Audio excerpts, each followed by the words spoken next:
Studio tour! We have undyed yarn, lots and lots of undyed yarn.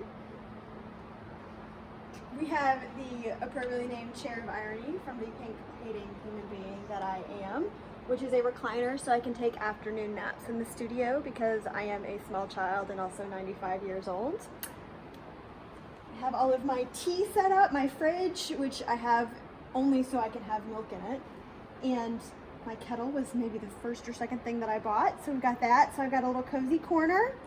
And we have yarn. So if you ever come see me at the studio, you can swish yarn in person and purchase it. Lots and lots of yarn.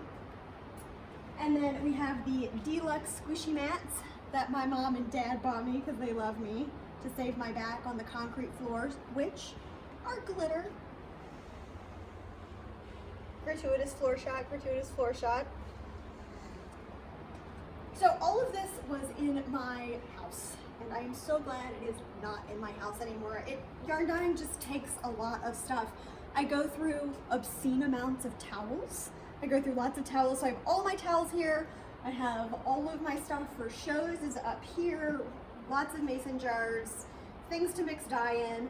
This is one of my favorite purchases for the whole studio. It's a stainless steel restaurant prep table, and it saves my back, and I can just wipe stuff off of it. And after having scrubbed dye out of white laminate countertops for a very long time, I am very excited that all I have to do is spray and wipe.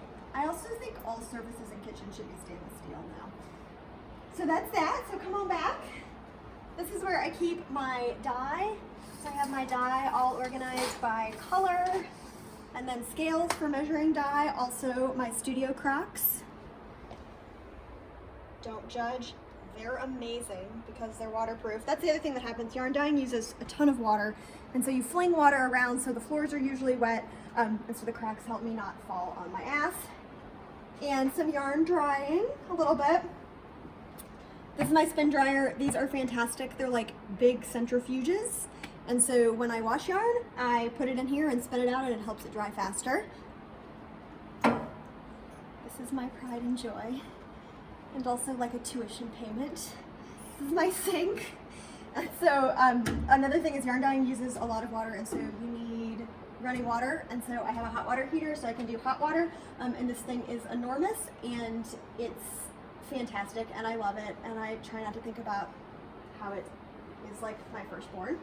So this is where the actual dyeing happens. This is a bakery proofing cabinet, and so you'll see these in commercial bakeries. They control humidity, and it kind of acts like a yarn crock pot. So I put pans of yarn in and then leave it for a really long time to set the dye.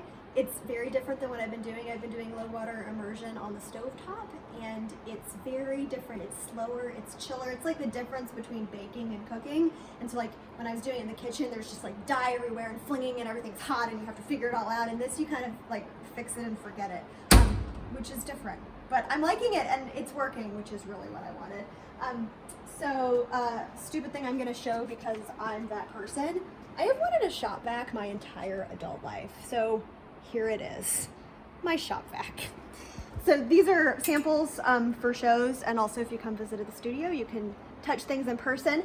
My child light that I am obsessed with because rainbow and neon. And I have seating, so if you come visit, there's a place for you to sit down. I'm also using these to work for, like if I'm doing labeling or admin-y stuff. I will also be able to do all of my photos here. So there's like yarn and admin that happens here. All kinds of things. And then gratuitous yarn shot.